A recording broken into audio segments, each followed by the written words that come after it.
என் அன்பு குழந்தையே, இன்று நீ இந்த அப்பாவின் அம்மாவின் வாக்கினை கேட்டுவிட்டால் நிச்சயமாக 2 நல்ல செய்தி நாளை உன் இல்லம் தேடியே வரும். என் குழந்தையே, அம்மா ஏன் இந்த வாக்கினை கேட்டால்தான் நல்ல செய்தியை எனக்கு தருவாயா என்று கேட்டால் அது அப்படியல்ல என் தங்கமே. நீ என் வாக்கினை கேட்கும் நேரம் உனக்கு நல்ல செய்தி வரும் என்று கூற வருகின்றேன். என் பிள்ளைகள், இந்த அப்பாவின் வாக்கில் மன நிம்மதியை அல்லவா உங்களுக்கு நான் தந்து கொண்டிருக்கின்றேன். அப்படி இருக்கும்போது நல்ல செய்தி உங்களை தேடி வராமல் போய்விடுமா என்ன? என் பிள்ளையே, நீ ஒன்றை தெரிந்து கொள்ள வேண்டும். என்ன தெரியுமா? இந்த வசதியான வாழ்க்கை நிலையானது கிடையாது. அதுபோல இப்போது இருக்கின்ற இந்த வறுமையான வாழ்க்கையும் உனக்கு நிலையானது அல்ல. என் தங்கமே, நானே கதி என்று இருக்கும் உன்னை நான் எப்படி ஏமாற்றுவேன் கண்மணி? சற்று யோசித்துப் பார். உனக்கு யாரும் இல்லை என்று புலம்புகிறாய். ஆனால் நீ தனியாக நடக்கும் போதும் மனபாரத்தோடு வழிகளை கடக்கும் போதும் என்னை ஏதோ ஒரு ரூபத்தில் என்னை பார்த்து கொண்டுதானே இருக்கிறாய். மனதில் எதை பற்றி நினைத்து யோசித்து குழம்பியிருந்தாலும் அதற்கான சரியான பதிலை யார் மூலமாவது உனக்கு உணர்த்துவேன் அல்லவா? நீ கவலைப்படாமல் இரு கண்மணி. உன் கவலைகளும் ஒரு நாள் முடிவிற்கு வரும். என் ஆசீர்வாதத்துடன் நீ நினைத்தபடி வாழப் போகிறாய். என்றும் உன்னோடு இருக்கிறேன் என்று ஒரு நிலையாக நம்பு. யார் உன்னை கைவிட்ட போதிலும் என் பிள்ளையான உன்னை உன் அப்பா கைவிட மாட்டேன். இது நான் உனக்கு தரும் சத்திய பிரமாணம்.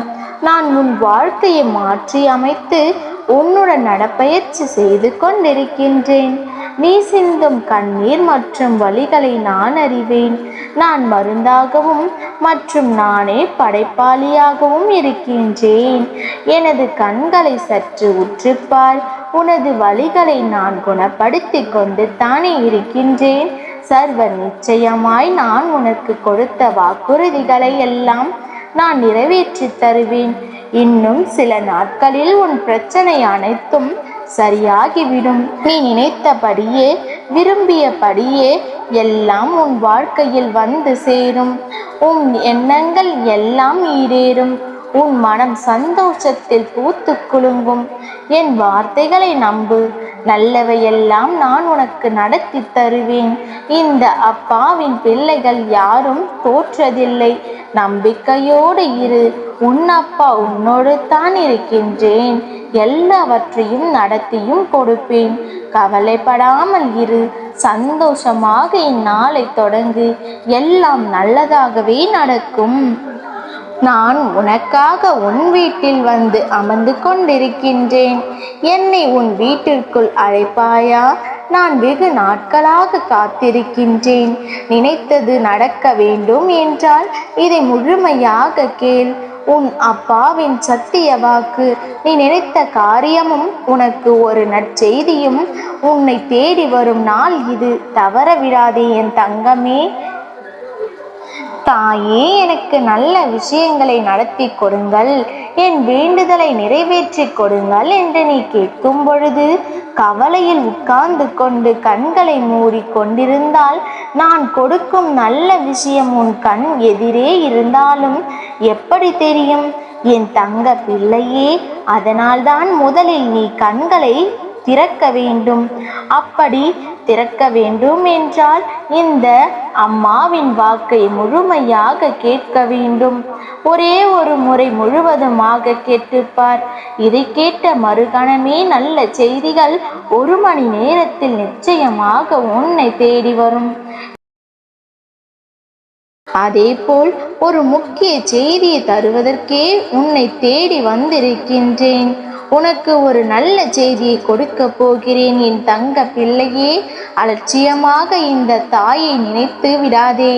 என்னை நம்பி இந்த பதிவை முழுமையாக கேள்.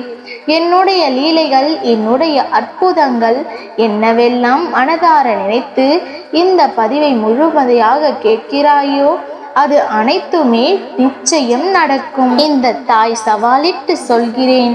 ஆனால் சிறு நேரம் கூட உன் மனதில் இருக்கும் எண்ணம் எப்படி இருக்க வேண்டும் தெரியுமா? என் தாயானவள் நிச்சயம் இந்த பதிவினை கேட்கும் பொழுது எனக்கு அற்புதம் நிகழும், அதிசயத்தை என் தாயானவள் நிறைவேற்றி கொடுப்பார்கள்.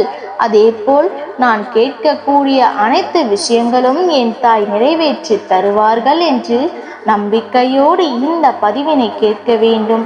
அப்படி கேட்டால் நீ நினைப்பதை நிச்சயம் நிறைவேற்றி கொடுப்பேன். நம் வாழ்க்கையில் எண்ணம் போல் வாழ்க்கை என்பது இதற்கு உதாரணம். என்னை நினைத்து இந்த பதிவினை கேட்கிறாய், அது நிச்சயமாக நடக்கும். இது இந்த தாயின் சத்திய வாக்கு. சிறு அளவு கூட குறையாமல் நிச்சயம் நீ நினைத்ததை நான் நிறைவேற்றி தருவேன் என் தங்கமே. உனக்காகவே நான் இன்று வந்துள்ளேன். அப்படி இருக்க நான் எப்படி உன்னை கைவிடுவேன்? ஏன் மனக்குழப்பத்துடனே இருக்கின்றாய்? உன் தாய் உன்னோடு இருக்கின்றேன் என்று முழுமையாக நம்பு. அனைத்தும் உனக்கு நல்லதாகவே நடக்கும். என் குழந்தைக்கு மனதில் 1000 குழப்பங்கள் இருக்கிறது. எதை எடுத்தாலும் செய்யலாமா வேண்டாமா என்று சந்தேகம் இருக்கின்றது. வாழ்க்கையை பற்றிய பயம் அதிகமாகவே வந்துவிட்டது. எதை நினைத்தாலும் அதில் நல்லதொரு தெளிவு கிடையாது. என் பிள்ளையின் வாழ்க்கை என்னவாகுமோ என்று பயந்து பாதி நாட்களை துளைத்து விட்டது. நிம்மதியை நீ இழந்து தவிக்கின்றாய். எல்லாம் உனக்கு தவறாக நடக்கும் பொழுது முதலில் உனக்கு நினைவில் வருவது நம் ஜாதகம் சரியில்லையோ என்று தான். என் குழந்தையே, உன்னுடைய ஜாதகத்தை பார்க்க வேண்டும் என நினைத்து கொண்டு இருக்கிறாய். நமக்கு எப்போது நல்ல காலம் பிறக்கும், நல்ல நேரம் என்ற ஒன்று நம் வாழ்க்கையில் இல்லையா? இதை நிச்சயமாக தெரிந்து கொள்ள வேண்டும் என்று ஆசைப்பட்டு கொண்டிருக்கிறாய். என் செல்லமே, உன்னுடைய ஆசையை உன் அம்மா நானே நிறைவேற்றி விடலாம் என்று தான் ஓடோடி வந்திருக்கின்றேன். நீ உன்னுடைய ராசியை நினைத்து என்னை வணங்கு. நிச்சயம் உனக்கான நல்ல வாக்கினை தந்து விடுவேன். நீ உன்னுடைய ராசியை உனக்கு என்ன இருக்கின்றது, இந்த வாழ்க்கையின் இப்போதைய நிலை எப்படி இருக்கின்றது, இனிமேல் என்னவெல்லாம் நடக்கப் போகின்றது என்பதை உன் அம்மா நிச்சயமாக எடுத்து சொல்லிவிடுவேன். என் குழந்தையே, இப்பொழுது உன்னுடைய ராசியை நினைத்துக்கொள். என் குழந்தை, நீ நினைத்த பொழுது நீ யார் என்று நான் கணித்து விடுவேன். என் பிள்ளையின் மனதில் இப்பொழுது என்ன இருக்கிறது என்பதை நான் அறிவேன். என் செல்லமே, உனக்கான குழப்பங்கள், நீ இப்பொழுது செய்ய நினைக்கும் காரியங்கள் வெற்றி பெறுமா, வெற்றி பெறாதா? நம்மோடு இருப்பவர்களே நம்மை காலை வாரி விடுகிறார்கள். நாம் இதை இறுதி வரை கொண்டு செல்வோமா, இல்லை பாதியிலேயே நிறுத்தி விடுவோமா என்று என் பிள்ளைக்கு மனதில் குழப்பங்கள் நிறைந்துள்ளது. இன்று உனக்கு குழப்பத்தை தந்த இந்த சூழ்நிலை நிச்சயம் மாற்றத்தை கொடுக்க போகிறது. யார் உன் காலை வாரி விட்டார்களோ அவர்களே உனக்கு வேண்டிய உதவிகளை செய்ய போகிறார்கள். செல்லமே, உன்னை தள்ளிவிட்டாலும் உனக்கு தெரிந்த விஷயங்களை அவர்களால் செய்துவிட முடியாது என்பதை புரிந்து கொண்டு, நிச்சயமாக இது நாள் வரை நமக்கு எந்த பலனும் கிடைக்கப் போவதில்லை என்பதை அறிந்து கொண்டு மீண்டும் உன்னை தேடி வந்து உதவி கேட்கப் போகிறார்கள். என் குழந்தையே, அவர்களுக்கான இறுதி வாய்ப்பினை நீ நிச்சயமாக கொடுத்துத்தான் போகின்றாய். அம்மா உன்னை கொடுக்க வேண்டாம் என்றாலும் நீ கேட்கப் போவதில்லை. ஏனென்றால் அதுதான் உன் ராசியில் எழுதியிருக்கின்றது.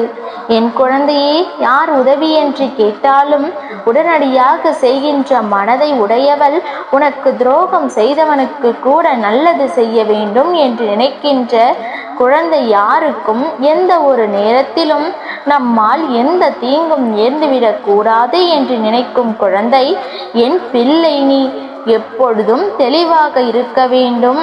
உன்னுடைய ராசியானது உன்னை உச்சத்தில் வைக்கும். என் குழந்தையே, உன் வாழ்வில் ஏற்பட்ட குழப்பங்களுக்கெல்லாம் ஒரு நல்ல தீர்வு கிடைக்கும். இனி எல்லாம் சுபமாகவே நடக்கும்.